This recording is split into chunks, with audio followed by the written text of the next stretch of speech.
ஆலய ஆராதனை என்பது கல்யாண வீடு இல்லை. பக்கத்துல கையை பிடிச்சு சொல்லுங்க, அவங்க மூஞ்ச பார்த்து சொல்லுங்கம்மா. நான்லாம் ஞாயிற்றுக்கிழமை கல்யாணத்துக்கு போறதில்லை.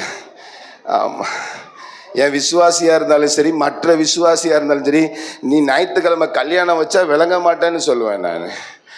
ஞாயிற்றுக்கிழமை ஆண்டவரை கொண்டாடுகிற நாள். ஆமீன் சொல்லுங்க பார்க்கலாம்.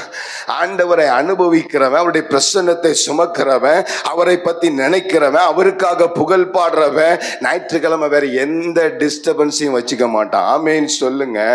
ஹல்லேலூயா. அப்ப பக்கத்துல கையை பிடிச்சுக்கோங்க, கையை பிடிச்சு மூஞ்ச பார்த்து சொல்லுங்க, ஞாயிற்றுக்கிழமை ஆராதனை கல்யாண வீடு அல்ல. இத சொன்னதுக்கு ஒரு அர்த்தம் உண்டு. கல்யாண வீட்டுல பாத்தீங்கன்னா காலையில 9 மணியிலிருந்து 2 மணி வரைக்கும் போகலாம், காலையில 10 மணியிலிருந்து 3 மணி வரைக்கும் போகலாம். ஒருவேளை அதை தாண்டி போனா கொஞ்சம் என்னது, கறி குழம்புல என்ன இல்லாம இருக்கும், கறி இல்லாம இருக்கும், குழம்பு இருக்கும். எதையோ சாப்பிட்டுட்டு நம்ம மொய் கொடுத்துட்டு வந்துடலாம். ஆனா ஆராதனை என்பது கல்யாண வீடு அல்ல, எப்ப வேணாலும் போலான்றதுக்கு. ஞாயிற்றுக்கிழமை ஆராதனைனா துவக்க ஜெபத்துக்கு முன்னாடியே நீங்க இங்க இருக்கணும். ஆமேன்னு சொல்லுங்க பார்க்கலாம். ஹல்லேலூயா, ஹல்லேலூயா. நாங்க வளர்ந்து வந்த விதம்லாம் ஆராதனைக்கு அரை மணி நேரத்துக்கு முன்னாடி வந்து இருப்போம். ஆமேன்னு சொல்லுங்க பார்க்கலாம். அப்படின்னாதான் இடம் கிடைக்கும்னு. இப்பெல்லாம் என்னன்னா, விசுவாசிக்கு ஒவ்வொருத்தருக்கும் ஒவ்வொரு இடம், அதுலதான் கரெக்டா வந்து அது உட்காரும் பாருங்களேன்.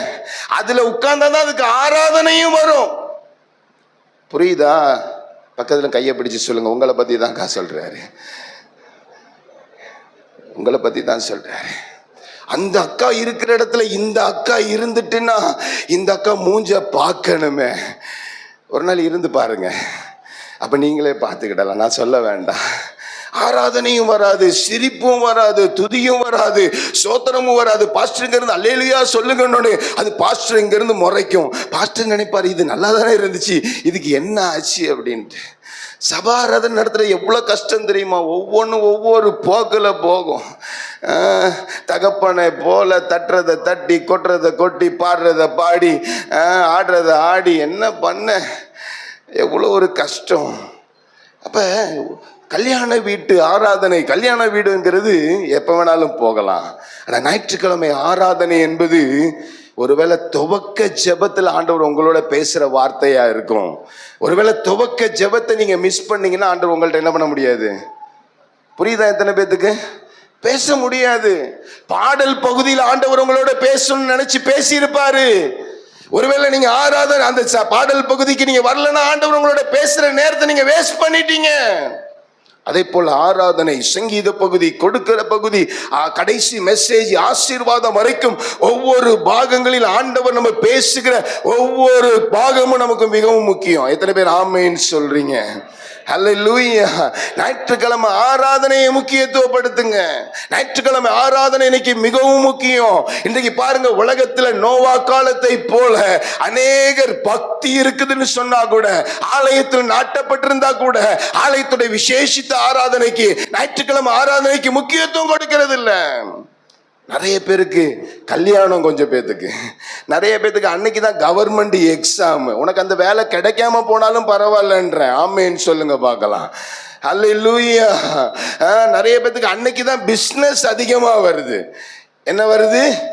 பிஸ்னஸ். அன்னைக்கு நிறைய பேத்துக்கு அன்னைக்கு தான் மீனும் நிறைய வருது. பக்கத்துல கையை பிடிச்சு சொல்லுங்க, உங்களை பத்தி தானே சொல்றாரு.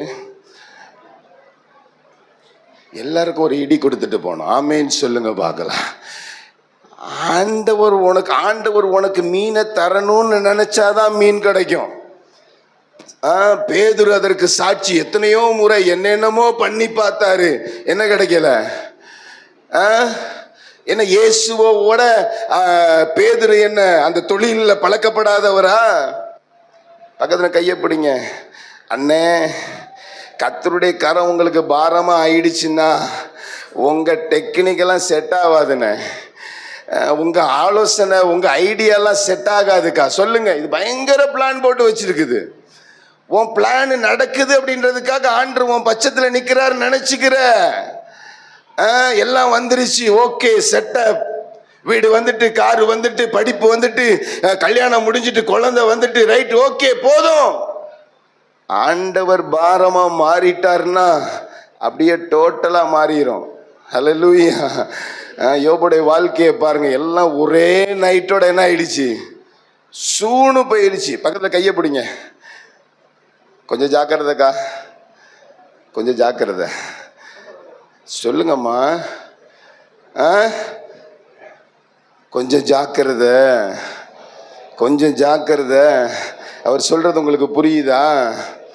புரியுதாக்கா? என்ன பார்க்காதீங்கக்கா, பக்கத்துல இருக்க அக்காவை பாருங்க,